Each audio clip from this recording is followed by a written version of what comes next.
Story food estate di Indonesia itu sejak zaman Pak Harto sampai dengan Pak Jokowi terakhir itu semua fail, Pak. Persilakan anggota Komisi 4 DPR RI untuk menyampaikan pertanyaan dan tanggapannya. Dimulai dari fraksi PDI Perjuangan, Prof. Rohmin. Assalamualaikum warahmatullahi wabarakatuh. Terima kasih Bu Ketua, pimpinan, Pak Menteri Pertanian, sahabat lama saya, Pak Wamen yang saya banggakan, seluruh jajaran Eselon 1 dan rekan-rekan anggota Komisi 4 DPR RI yang sangat terhormat. Pertama, saya juga mengucapkan selamat pada Pak Amran. Kalau saya baca kurikulum PT Bapak dan style kehidupan, Bapak sungguhnya berpeluang menjadi the best Minister of Agriculture dari mulai Pak Toi Badiwijaya sampai sekarang, Pak. Nah, cuman seperti Allah katakan manusia kan nggak ada yang sempurna gitu. Jadi saya izinkan dari fraksi PD Perjuangan mungkin melengkapi kesempurnaan Bapak. Pertama, program prioritas di pemerintahan sekarang Pak Prabowo adalah swasembada pangan, dan kelihatannya jurus Bapak hanya dua ya, yaitu program pencetakan sawah atau yang dikenal sekarang food estate ya. Yang kemudian adalah kedua itu optimalisasi existing lahan-lahan pertanian. Yang ingin saya tanyakan kepada Bapak ya, Bapak kan lebih tahu dari saya Pak, bahwa histori food estate di Indonesia itu sejak zaman Pak Harto sampai dengan Pak Jokowi terakhir itu semua fail Pak, gagal. Jelaskan kepada kami kiat-kiat apa yang membuat Bapak bisa meyakinkan Pak Prabowo dan rakyat Indonesia bahwa melalui pencetakan sawah itu tidak akan gagal lagi. Karena pada mati hijau kami, Pak, ini pertaruhan kita, Pak.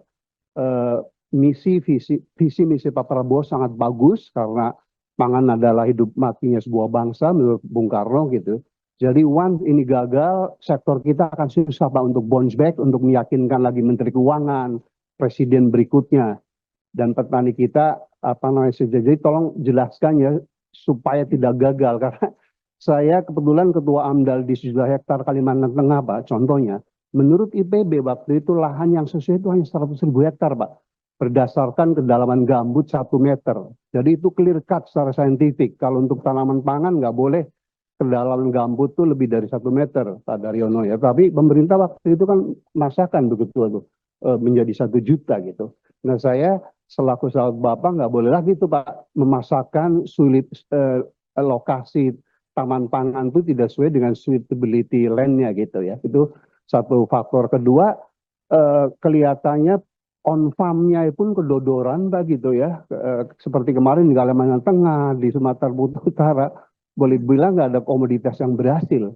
Karena on farm teknologinya tuh parah Pak. Kemudian sistem rantai suplainya pun belum terbangun, subsistem hulu, subsistem hilirnya Pak. Nah jadi itu harus dilengkapi. Nah yang kedua ini yang paling problematik Pak, saya kira key performance indicator Kementerian Pertanian adalah kesejahteraan petani Pak. Dan seperti Bapak rasakan bersama, Bapak punya semangat untuk memberantas itu, kantong-kantong kemiskinan sampai sekarang itu masih terletak di petani, nelayan, dan buruh Pak. Dan kalau saya lihat itu problem struktural Pak, karena menurut data dari BPS bahwa jumlah petani gurem terutama sawah itu masih sekitar 60% Pak.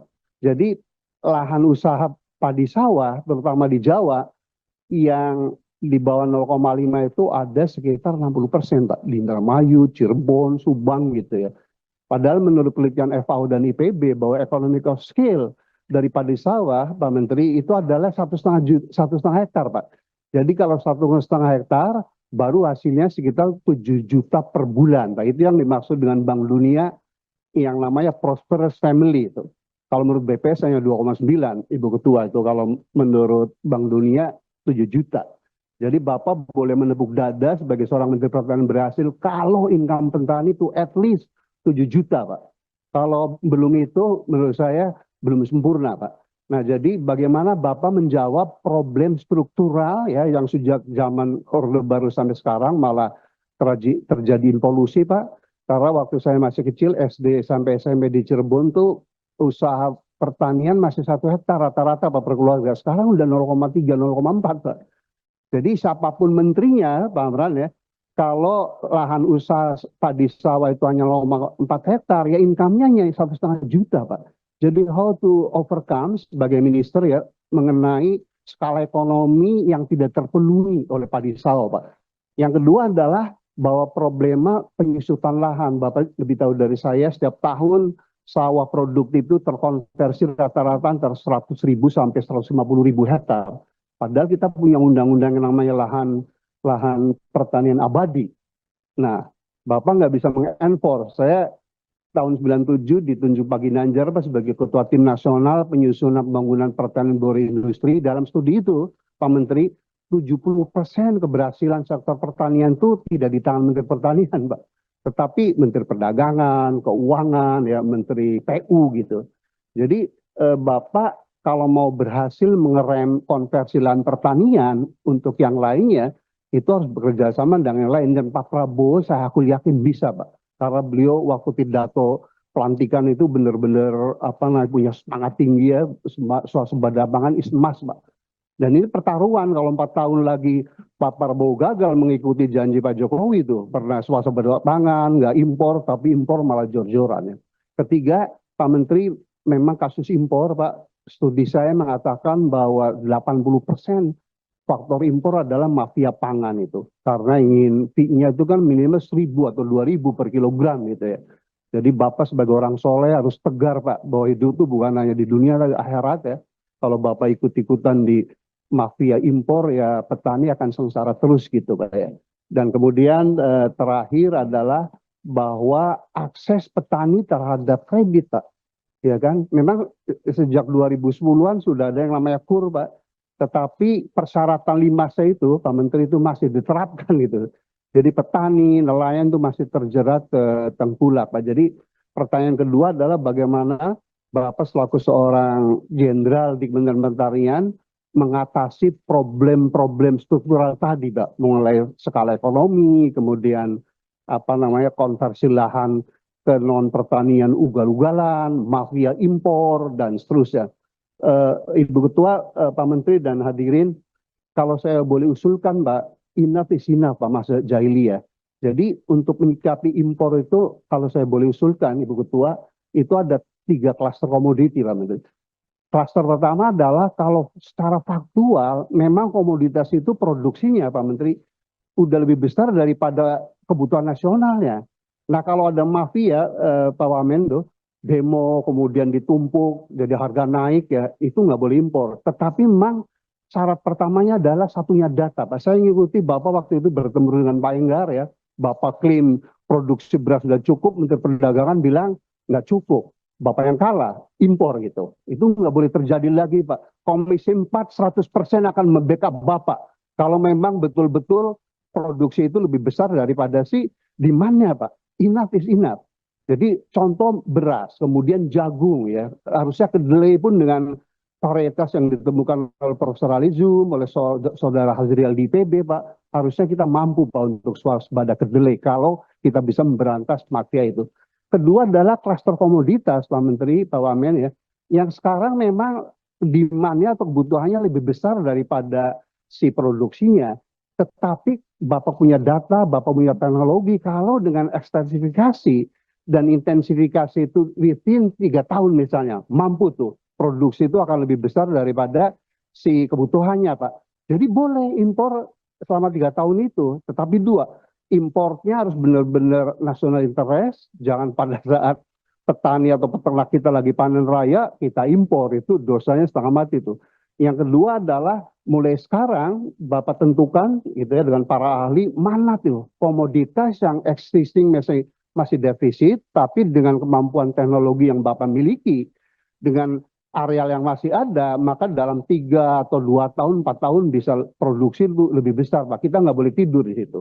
Kemudian yang ketiga, Pak Menteri, Pak Wamen, mohon maaf, itu memang ada komoditas yang kebutuhannya tinggi, tetapi secara agroekologi memang kita bisa memproduksi, Pak Dirjen. Contohnya adalah ikan salmon, Pak, tinggi. Kami waktu jadi menteri mencoba di Wamena, Adinda tuh, berhasil secara teknologi, tapi harganya mahal. Kalau itu boleh diimpor, Pak.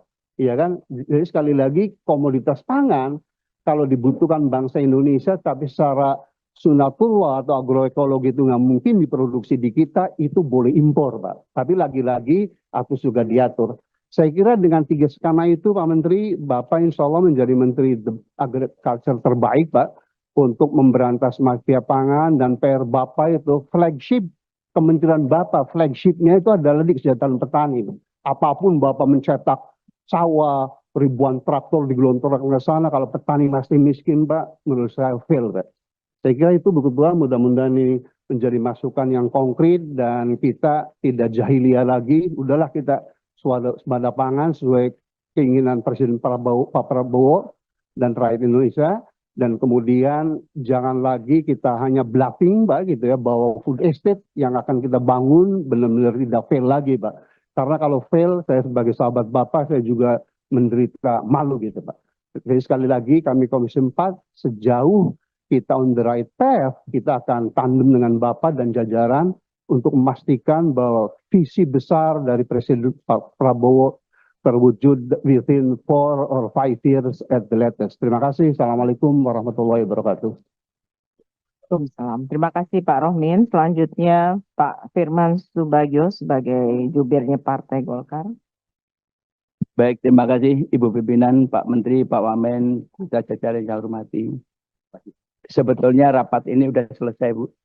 Karena semua pertanyaan yang akan kami tanyakan didorong oleh Prof semuanya.